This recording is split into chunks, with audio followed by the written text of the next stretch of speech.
ask you to think about the topic that's brought us together as part of worldwide TED events about the topic of women.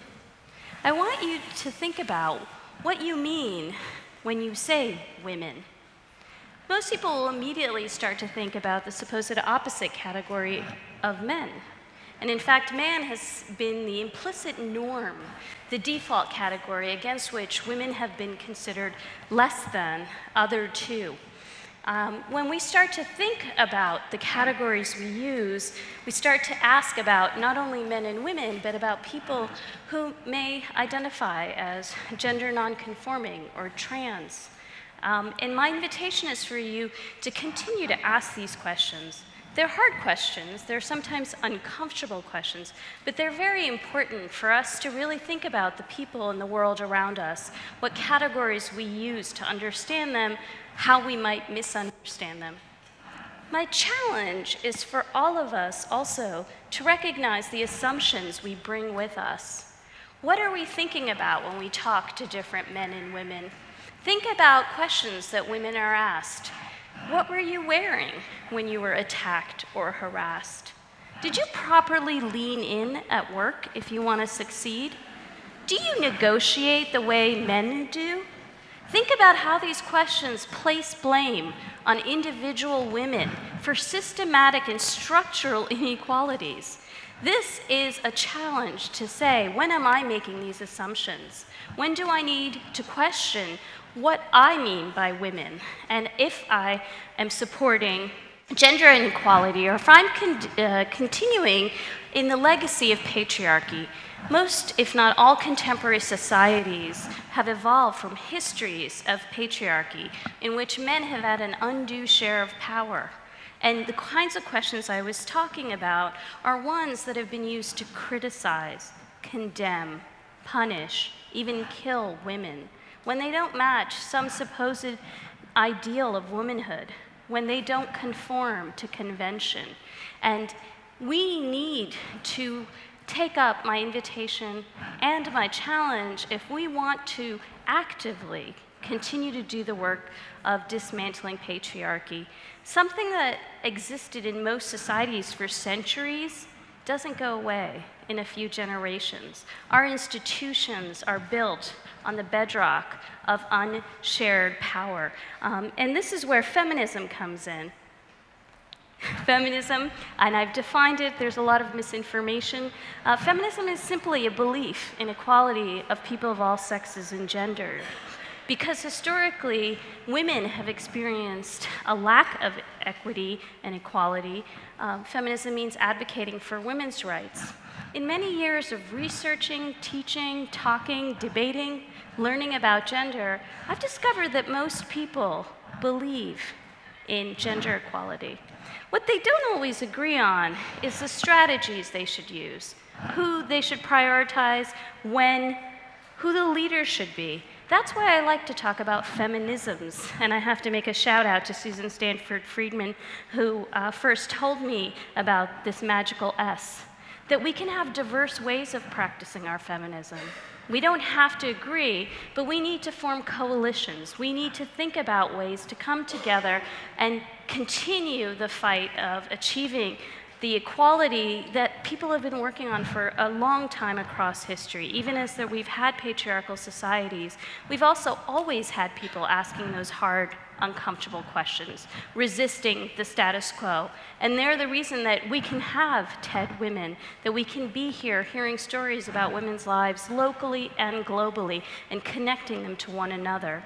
One important way that we can continue to think about global connections between women is CEDAW. This is the Convention on the Elimination of All Forms of Discrimination Against Women. It's a UN treaty ratified in 1979. People call it the International Bill of Rights for Women. It defines what discrimination is. It suggests measures that can be adopted in multiple sites in order to address discrimination and achieve greater gender parity. It also recognizes that not every location is the same. There will be cultural differences. So it allows for countries to support each other even as they do the work on the ground. It's an important way of connecting the local and the global. In the United States, you may wonder, why haven't I heard about CEDAW? Well, that's because it's not yet ratified by the United States. The United States is one of only 6 UN member countries that has not ratified the International Bill of Rights for Women, as people describe CEDAW. Now, some people will say this is because we don't need it in the United States. Got a smart crowd. Of course, we do need it. Even if we had much better numbers than I'm showing you right here, we can always think about improving. However, these numbers are not painting a pretty picture. The numbers are grim. We're not a global leader in the United States in terms of gender equity. We're not even in the top 20.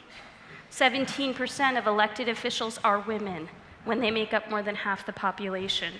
More than 1 in 7 women live in poverty. And women on average earn 79% of men's wages.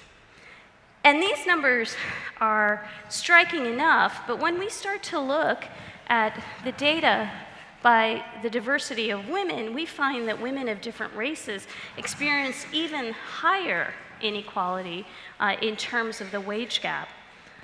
When I show you these numbers, after telling you that the United States has not ratified CEDAW, there's an opportunity here to go back to questioning our assumptions, defining our terms, thinking about how to build bridges between our beliefs and our practices. A question to ask ourselves: why does gender inequality persist in the US decades after anti-discrimination laws? And there are lots of different answers, but one way we can start to think about applying our answers and achieving greater gender parity in the United States is by following a CEDAW precept of making the global local. So many people have decided that even though the United States has not ratified CEDAW, that we can go ahead and make use of the lessons learned on the global stage at the local level. In the 1990s, San Francisco became the first US city to adopt the CEDAW ordinance, and less than a year ago, Pittsburgh became the 6th city. The 7th city, woo!